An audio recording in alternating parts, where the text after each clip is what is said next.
ബലമായ സംശയമുണ്ട്. ഇവൻ ആഹാരം നിർത്തിയിട്ട് ഇവൻ കസേരയിലിരുന്നാണ് വാരി കൊടുക്കുന്നത്. ആ കയ്യിൽ ഒരു ചുള്ളി കമ്പ് കാണും ഇവന്റെ കയ്യിൽ. കാരണം ആ കുട്ടി അങ്ങനെ ആഹാരം കഴിക്കാറില്ല. അപ്പൊ കയ്യിൽ മേശപ്പുറത്ത് ചോറ് വെച്ചിട്ട് കസേരയിൽ കാല് നീട്ടി വെച്ചിട്ട് ഇവന് നിർത്തിക്കൊണ്ട് വാരി കൊടുക്കും. അത് വിരട്ടിയാണ് ഇവൻ വാരി കൊടുക്കുന്നത്.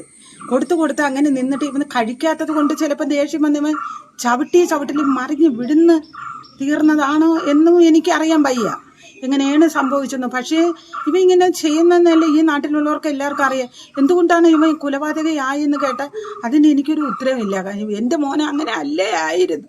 പക്ഷെ പെട്ടെന്ന് എന്തുകൊണ്ട് ഒരാ കുട്ടിയെ കൊല്ലാനുള്ള ഒരു മനസ്സ് വന്നെന്ന് കേട്ടാൽ എനിക്കറിയില്ല എങ്ങനെ സംഭവിച്ചത്.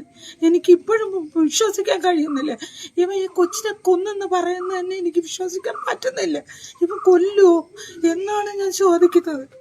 അങ്ങനെ അടിച്ചടിയിലേറ്റ കുട്ടി വീഴുന്ന തീർന്നു പോയതാണെന്നും എനിക്കറിയില്ല മക്കളെ.